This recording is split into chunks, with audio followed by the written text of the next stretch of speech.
Malamig na klima, magandang tanawin, bakasyonan ng masa. Ito ang Baguio noon. Pero dala raw ng modernisasyon, unti-unti na itong nagbabago. Ngayong gabi, samahan niyo kami sa isang espesyal na report sa Baguio sa makabagong panahon. Personal naming inalam. Sinaliksik ang bawat anggulo. Bawat detalye kinumpleto. Lahat ng yan nakatala sa Reporter's Notebook.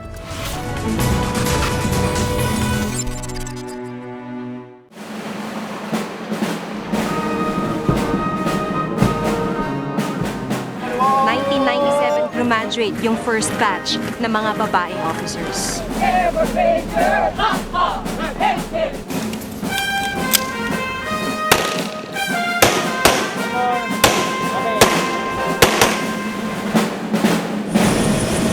Bukas ba sa kanila ang pintuan o ito'y ilusyon lamang? Mula sa simpleng pastulan ng baka ngayon, isa na ito sa pinakasikat na lugar sa ating bansa. Pero tila nawawala ang ningning ng Baguio.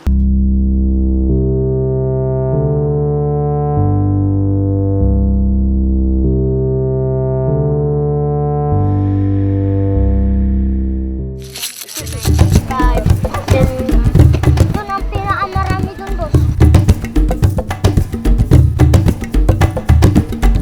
Tumama sa tinik, yun yung dinadaanan ng mga batang coin catcher pag umakit sila dito.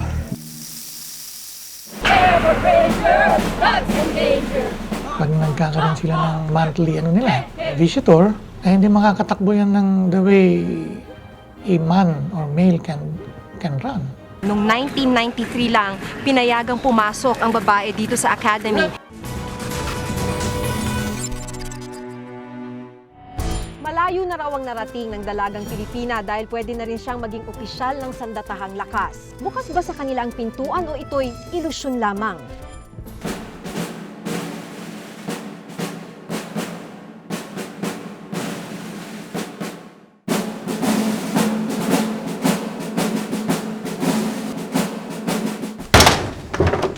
Maaksyon, mapanganib, madugo.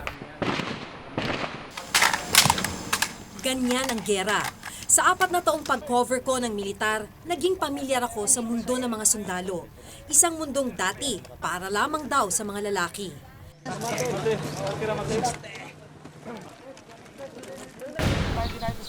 Ready for graduation, sir.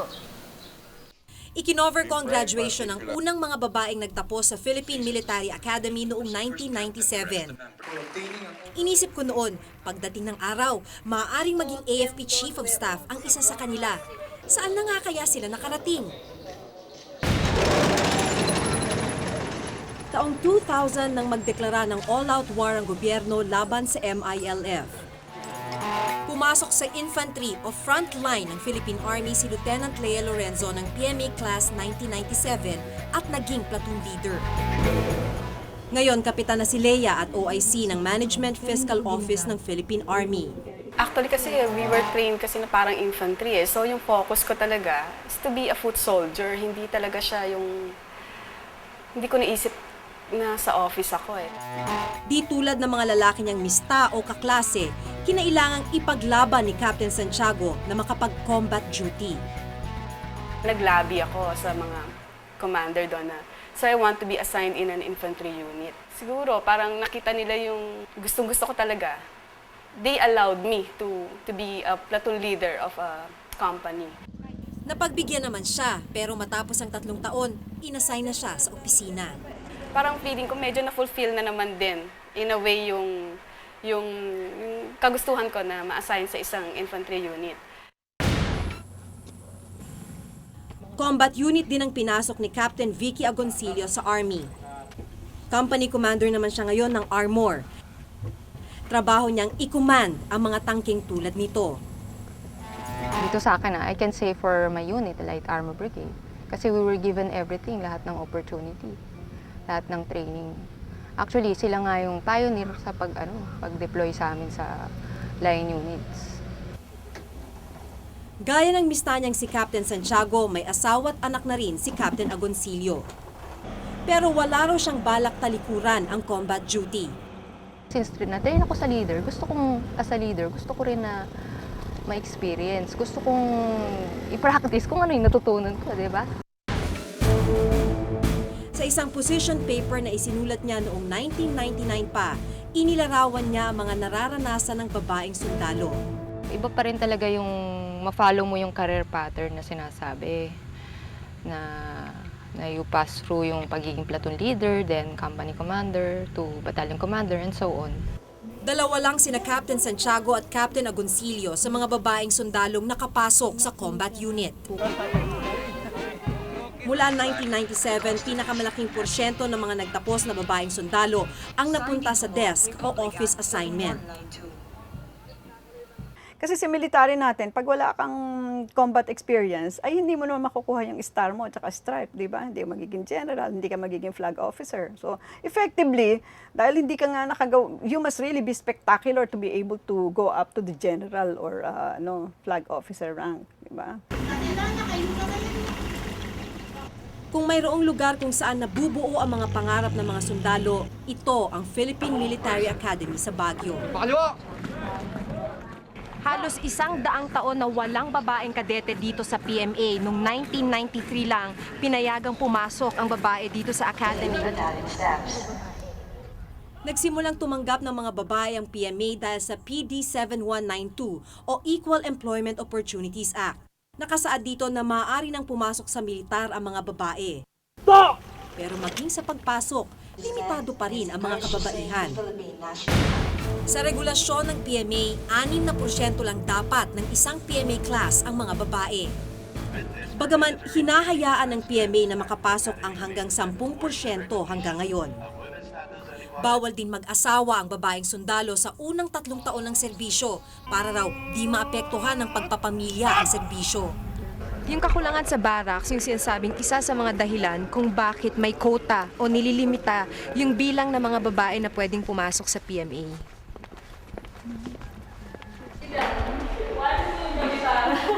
Inabutan naming naghahanda ang mga kadete ng ipamimigay na souvenir sa isang okasyon noong gabing iyon. Graduating class din kayo, no?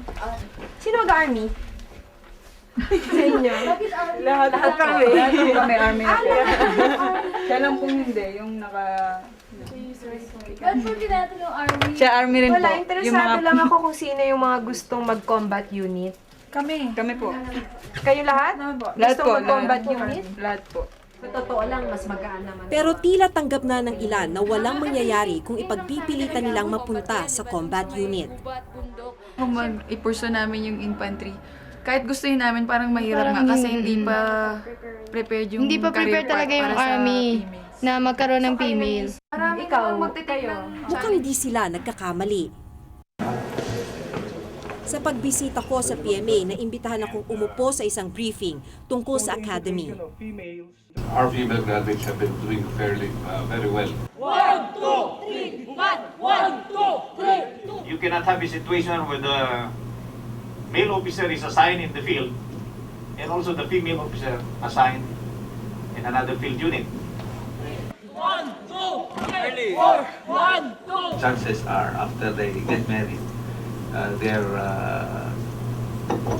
positions that could be handled more practically those which are in the office. 1, 2, 3, 1, 2, 3, 2. Para kay Commodore Emilio Marayag ng AFP Personnel Division, hindi raw nababagay ang mga kababaihan sa giyera. Pwede namang may lalaki pa, bakit babae na isasabak mo ulit? Diba? Parang kanyan sa giyera, ba't mo ipapasok agad yung mga crack troops mo kung pwede pa naman yung mga ibang troops? Duda rin daw ang AFP sa kakayanan ng mga babaeng magdesisyon sa gitna ng mga delikadong sitwasyon. Yung decision making sa battlefield, hindi pa tayo nakakakuha ng sapat na impormasyon kung ang kanilang decision making sa field, sa giyera, ay magiging consistent sa pagde-decide ng mga lalaki. Actually, if you will notice, Ayon sa eksperto, ang lahat ng mga ganitong pagtingin sa kababaihan ay walang basihan. All of these are social constructions. We constructed the female to be like this. We constructed the male to be... We put them in boxes. Kaya ngayon, you're talking about combat situation, hindi mo mailagay yung female dun sa combat box mo. Giit naman ng AFP, di raw pwede ang babae sa combat units dahil nireregla, masela ng pagligo, pag-ihi at pagdumi. Pag nagkakaroon sila ng monthly visitor, ay hindi makakatakbo yan ng the way a man or male can run. Yung ba naman regla natin, has it prevented us from doing the things that we want to do? Kung meron nga tayong may regla, nagsasayaw-sayaw pa tayo, paakyat-akyat tayo sa puno. Yun nga, prejudices yun eh. Kung sa US nga na ang dami na nilang experiences, hindi nila dinadala yung mga babae nila sa infantry units. Eh bakit tayo mag-eksperimento pa? Kagagaya-gaya dun. Oo. Dahil nga, sila yung society divided and divided na sila eh, di ba? Tamo, big thing sa kanila si Hillary magiging presidente. Ang dami-dami na nila sinasabi yun. Sa atin, no big deal sa atin yun, di ba? Kasi nga, malaking bagay sa kanila yung male-female divide, no?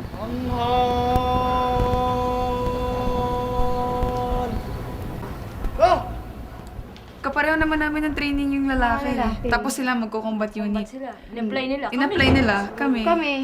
Hindi ba kayo na-apply? Kung ganun, in the first place, huwag na silang mag-recruit ng babaeng officer. 'Di ba? Kung gusto nilang puro lalaki na lang, para saan pa yung mga babae, 'di ba? Pang office lang. Pero di naman daw tuluyang mawawala ng oportunidad ang mga babae sa militar. We are not closing our minds into accommodating female in the front line. We will just need additional information. Kung mayroon sila, yung mga kababaihan natin na nasa sundalo, gusto nilang pumunta sa field, infantry, come up with all the reasons. Then tingnan natin, let's debate on it, and then let's come up with policy.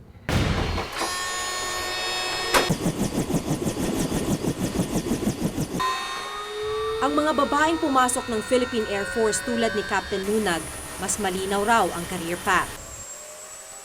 Naramdaman ko naman na kung ano yung pinagdadaanan ng mga male pilots, ganun din yung pinaparamdam nila sa akin. Kumaga, no preferential treatment. If they go into combat, I go into combat.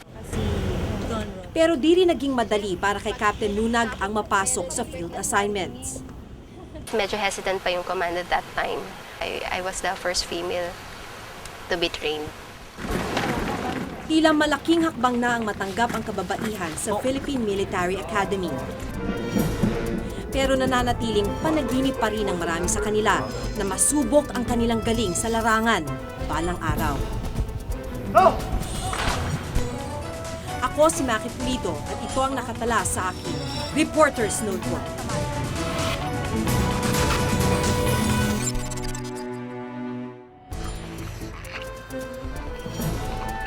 Nakakatakot. Mahirap akitin. Kahit malamig, nakakapagpawis.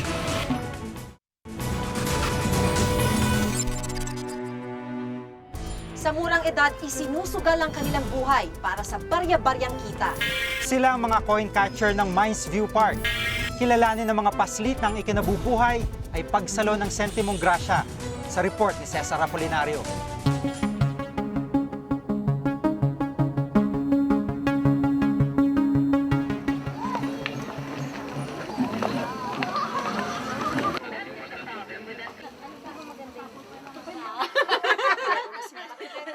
Paboritong bakasyonan ng mga Pinoy ang Baguio at isa sa mga dinarayo rito ang Mines View Park.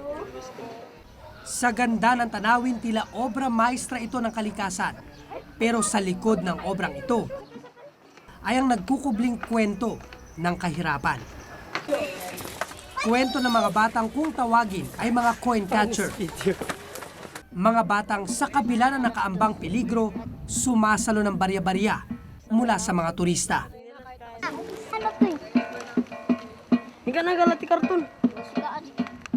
Nagpasya ang mga batang ito na kunin ang mga gagamiting patpat na pansalo sa mga barya.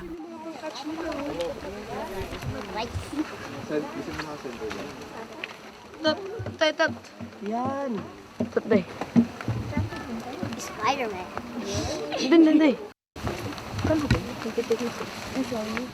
5. 5 kawayan. Ito yung ginagamit nila na pangsalo ng pera kapag gusto nilang magsalo rito sa may Mines View Park.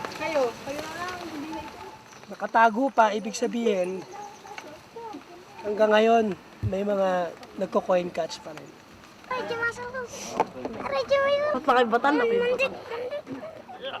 Habang abala ang mga bata sa pag-aayos ng gamit pansalo, nagsimula na rin dumagsa ang mga turista.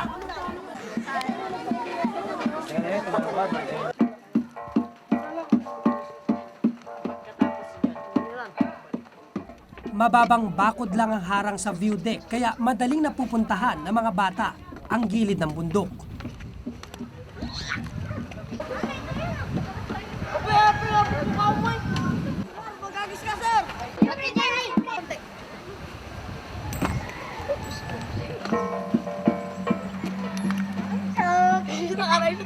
Ang pinakabata sa grupo sina Iking at Nino na parehong 9 na taong gulang.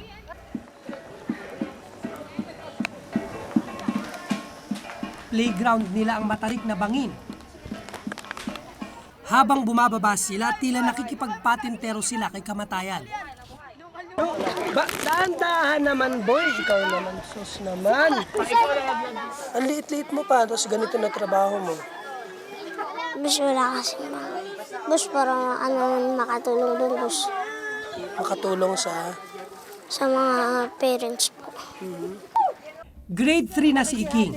Malaki raw ang naitutulong na pagiging coin catcher niya sa kanyang pag-aaral. Pagpasukan na po, kukuha po ako ng pangbaon po. Sir, magtapon naman kayo ng pera dito, sir. Sir, dito na, sir. Si Nino naman, 2 taon ng coin catcher. Kapag walang klase, ito ang pinagkakaabalahan niya. Ba't kailangan gawin niyo yun? Para may kita naman isang araw lang. Oh.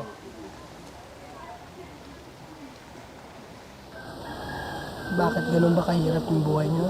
Oo. Pinagbabawalan daw siya ng kanyang magulang pero minsan, ginagawa niya pa rin ang pagsalo ng barya. Ano lang. Sinasabihan lang ho. Na? Huwag nang pumunta dito ho. Ano sabi mo? Oo. Sa ilalim ng Presidential Decree 1563 o ang batas laban sa mga pamumulubi, kasama sa pinagbabawal ang coin catching. Pero kapag minor de edad ang gumagawa nito, walang parusang nakalaan. Kung sina Iking at Nino nag-aaral, si Ryan huminto na nung 1 taon. Sayang ang buhay mo pag nalaglag. Pinagtutuunan daw niya ng pansin ngayon ang pagiging coin catcher at ang paglilinis ng mga pumaparadang kotse sa parke. Siya ang pinakamatanda sa grupo. 13 anyos na siya at pinakabiyasa sa mga batang coin catcher. 9 na taon siya na magsimula. Kailangan rin po kasi naghirap rin, mahirap lang. Pero pag minsan, parang wala lang. Naghanap lang, diskarte. Kung minsan nakakaramdam din siya ng kaba sa coin catching na ikinamatay ng kanyang kapatid. Tenchinko? May naguhulog ng Tenchinko? Wala pa, bata pa po ako doon. 2 taon pa lang ako. 2 taon pa lang ako nung namatay yung kuya ko dyan. Mahulog ka dyan. Mahuhulog ka, para mo bubuhay ka pa dyan. Ha? Yung ibang turista hindi maatim na makita ang delikadong sitwasyon ng mga batang coin catcher. Mahirap kasi masaksihan mo pa yung pag maghahagis ka, baka mamaya maging cause pa ng kamatayan nila, and then si cargo de konsensya mo pa. Kaya katulad kanina, pagbibigay kami, tinawag na lang namin, inabot na lang namin. So what if kung may ma-happen, makonsensya pa kung may mangyari doon. So, hindi nila maghuhulag, papanoorin ka lang. Matarik ang kinalalagyan ng mga batang ito. Madulas pa yung inaapakan nila. Pero kahit ganon, patuloy sila sa pagkuha ng barya. Batimot! Dito ka na, sa kabila. Dito ka sa kabila. Pag nahulog ka dyan, kapalit ang buhay mo. Loko. O magkano kinita nyo? Sir, ikaw magkano? 64 po. 64. Yung grupo mo magkano? 59. 59. O saan nyo gagamitin yan, yung pera? Ikaw? Pag-aral. Ikaw, pang babaon mo. Yung sa'yo, Pang merienda mamaya.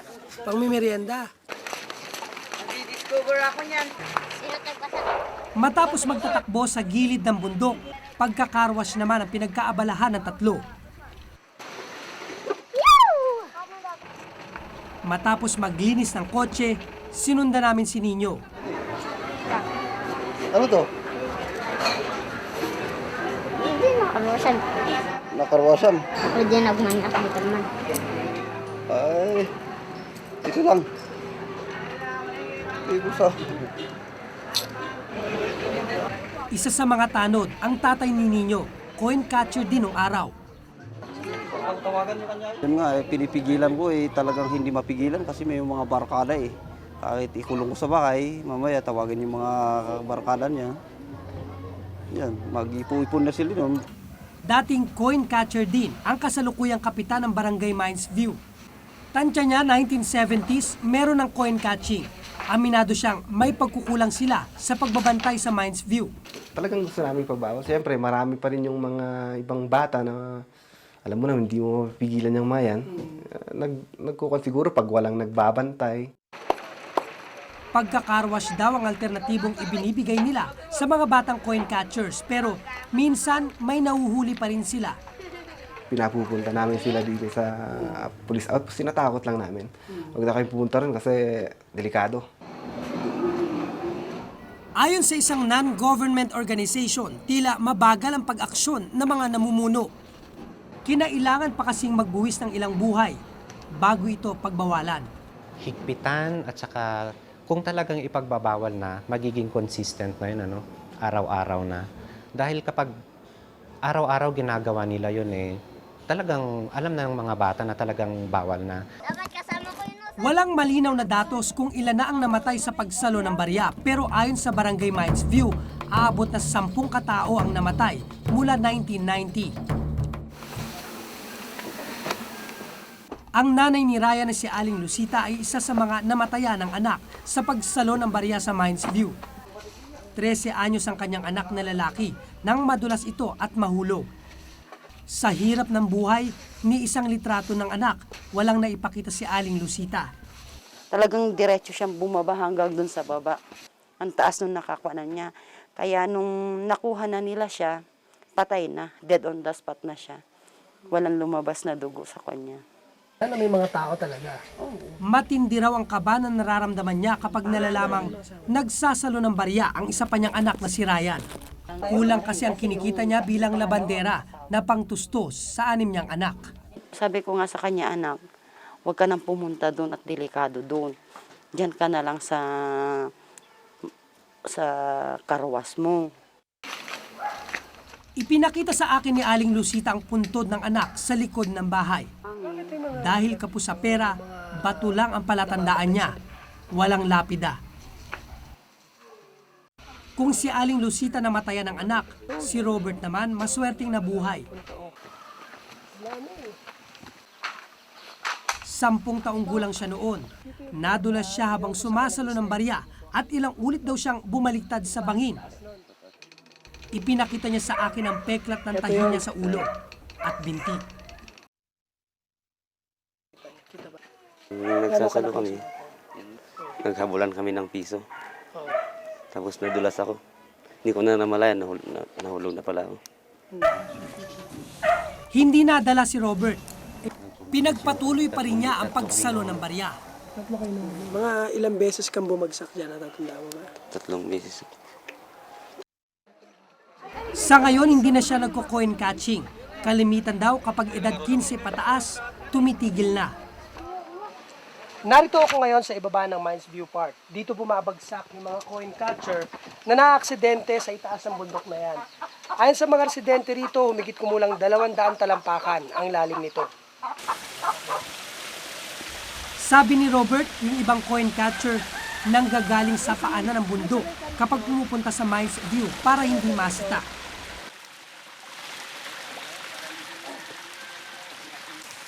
Kasama ko ngayon yung mga dating coin catcher na binata na ngayon. May mga asawa na yung iba. Papakita niya sa akin kung gaano kahirap ang pag-akyat papunta doon sa itaas na Mines View Park.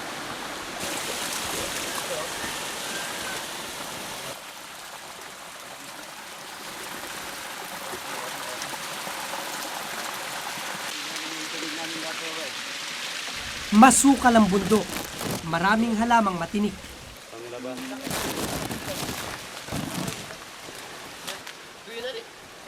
Coin. Ito yung mga bumabagsak dito sa itaas ng Mines View Park. Ito yung tinatapon ng mga turista sa mga coin catcher. Benching ko. Wala halos batong makapitan.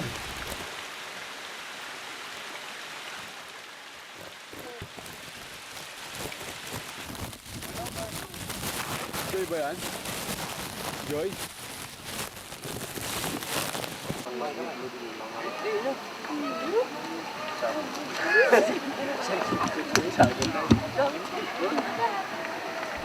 Pero yung mga kasama kong dating coin catcher, minama nila ang pag-akyat.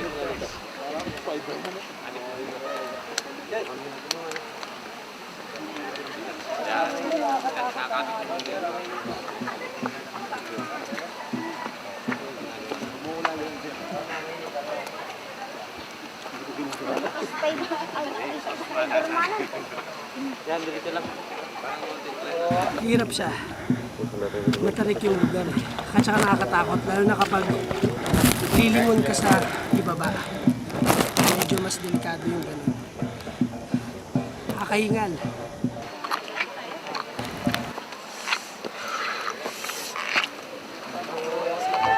Nakakatakot. Hirap, mahirap akitin. Kahit malamig, nakakapagpawis. Sugat pa ako. Mapanganib ang coin catching sa Mines View kaya't inalam namin sa punong alkalde kung may partikular na ordinansang nagbabawal dito. No, we don't have that ordinance.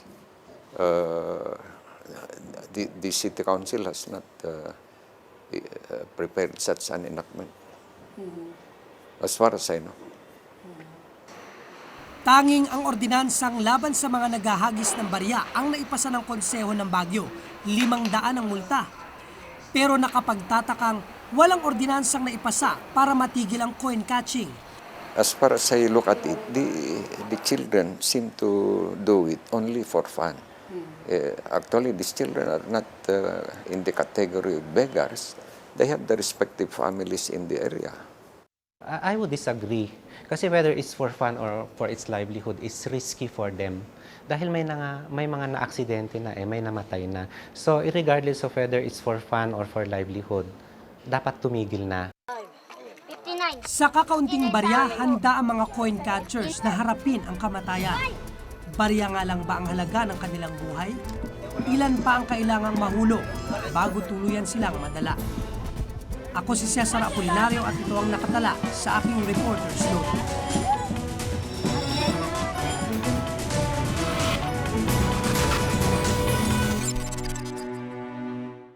Para lamang sa 25,000 katao ang orihinal na disenyo ng mga Amerikano para sa Baguio. Pero sa paglipas ng panahon, umabot na sa mahigit 300,000 ang populasyon dito.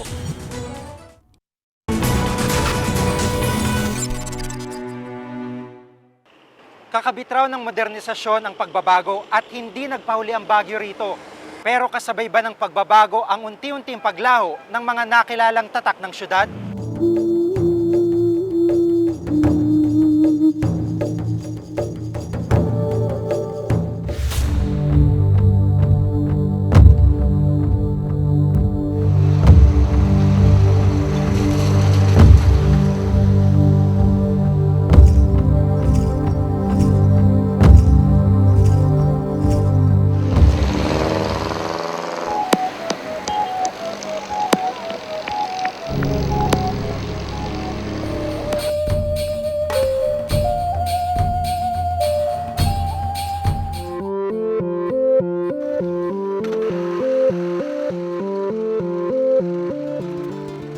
Sa nakalipas na halos 100 taon, malaki na ang ipinagbago ng Baguio. Mula sa simpleng pastulan ng mga baka, ngayon isa na ito sa pinakasikat na lugar sa ating bansa. Pero tila unti-unting nawawala ang ningning ng bagyo at isa sa itinuturong dahilan ang mga politiko. Ang pamilyang Igrot ng Amkidit ang mga unang nanirahan at namuno sa Baguio. Nang maakyat ng mga Kastila ang lumang Baguio sa huling bahagi ng 1890s, pagmimina ng ginto ang kanilang pakay. Ang kinita ng Amkidit clan, ibinili nila ng mga baka, kaya't ang Baguio noon isang malaking pastulan. Pagpasok ng 1900s, dumating na mga Amerikano. Nang matalo mga Kastila sa Spanish-American War, tuluyan na nilang nilisan ang lumang Baguio. In the 1900s, the American government had sent a commission which is led by Mr. Worcester to survey the highlands in the northern Luzon in search of a place that they would normally have a so-called hill station where the Americans would look for some rest and recreation. Ito ang itsura ng Baguio ng unang makyat ng mga Amerikano. Bago nagawa ang sikat na Cannon Road, mistulang daanan lang ito ng mga kabayo. The American government approved the recommendation of the Worcester Commission that Baguio will be the site of the American hill station. Nakaukit na sa kasaysayan ng Baguio ang pamumuno ng pinakaunang babaeng mayor ng lungsod, si Ginang Virginia de Guia. Taong 1940 siya na maging konsehal ng lungsod. Pagkatapos ng giyera noong 1946, itinalaga siya ni dating Pangulong Rojas bilang mayor. Ang mga Amerikano naman umalis na rin. Katunayan, pinangunahan pa ni Lola Virginia sa larawang ito ang pagtataas ng bandila ng Pilipinas habang ibinababa naman ang bandila ng Amerika. Sa edad na 85, sariwang-sariwa pa sa alaala niya ang Baguio ng kanyang kabataan. Kasi ang Baguio noon pupunta ka dito. It's so refreshing. You have mountains, trees, disciplined people, an excellent administration, and you can just walk and enjoy yourself. It is ideal. Pag meron tatapon, hindi namin tinatapon sa kalye. Kung walang basurang malapit sa aming pockets. Si Lola Virginia ang ina ng kilalang artist na si Kidlat Tahimik. Simple lang daw ang buhay sa Baguio nung bata pa siya. Pagka doon sa likod ng bahay ko namin, there were lots of green hills na doon kami naglalaro. Tapos gaya ng kanyang lola at ama, pinanganak at lumaki na sa Baguio si Kabunian de Guia. Yun yung naalala ko nung bata ko. Parang mas small town na maganda yung parang simple lang talaga. Para lamang sa 25,000 katao ang orihinal na disenyo ng mga Amerikano para sa Baguio. Pero sa paglipas ng panahon, umabot na sa mahigit 300,000 ang populasyon dito. Kasama ng mga pagbabago ang mga problemang kaakibat nito. Isa sa mga indikasyon ng paglobo ng populasyon ang pagdami ng basura. Ayon sa Environment and Parks Management Office, mula sa koleksyon nilang 175 metric tons kada araw, lumaki na ito sa 300 metric tons o katumbas ng 60 dump truck. It's only now that we are really trying to intensify segregation at source. May 50 taon nang ginagamit ng Baguio ang kanilang dump site sa Barangay Irisan. Ang dapat sana'y 5 ektaryang basurahan, ngayon may git 2 na lang ng tirika ng bahay ng ilang mga dayo. Ngayon problema din sila ng lokal na pamahalaan ng Baguio. Nasa 80 metro ang taas ng basurang ito at pinangangambahan na anumang oras maaari itong gumuho sa mga bahay sa palibot nito. Kaya't ngayon pa lang naghahanap na ng alternatibong dump site ang mga lokal na opisyal ng Baguio. Sa dami ng basura, nagsimula ng malason ang supply ng tubig sa Barangay Irisan. Sa mga pagsusuring ginawa sa lugar, hindi na ito maaaring inumin dahil sa coliform. Ayon sa lokal na pamahalaan, dahil sa pagdami ng tao, dumami rin ang basura. Well, actually, the problem of squatting, it has become progressive through decades because way back in the 50s and 60s, 70s, people were even given tolerance permits by the city. And when the autonomous region idea came up, nagdagsaan din ang mga tao rito. And there was practically no control. Sa pag-aaral na ginawa ng World Bank noong taong 2001, lumabas na isa sa pinakamaruming lungsod ang Baguio sa Pilipinas. Halos dumoble rin ang bilang ng krimen magmula 2003 hanggang 2004. Dahil dito, bumaba rin ang turismo. I cry. Because of what's happening. I grew up in Baguio. I was born in Baguio. And I know what Baguio was. Singbilis ng takbo ng panahon ang mga pagbabago sa Baguio. Pero may kampanyang mga orihinal na residente nito ang maibalik ang simpleng pamumuhay ng kanilang lungsod. Ako si Jigo Manicad at itong nakatala sa aking Reporter's Notebook.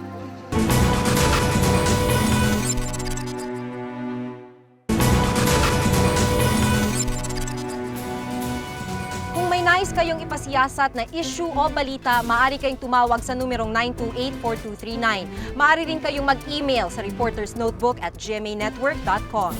Para sa malalimang pagtingin sa mga issue at balita, samahan niyo kaming muli sa susunod na Martes. Ako si Jigo Manicad. Ako si Maki Pulido at ito ang Reporter's Notebook. Tambol ka lang, tambol ka lang.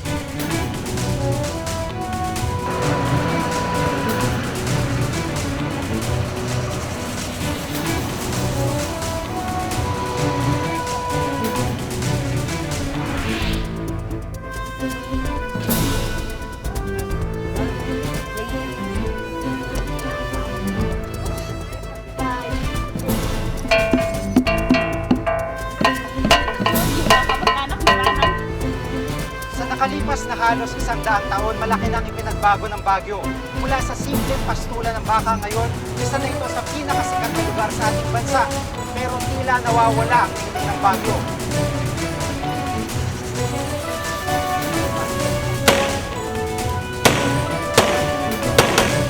Noong 1993 lang, pinayadang pumasok ang babae dito sa academy.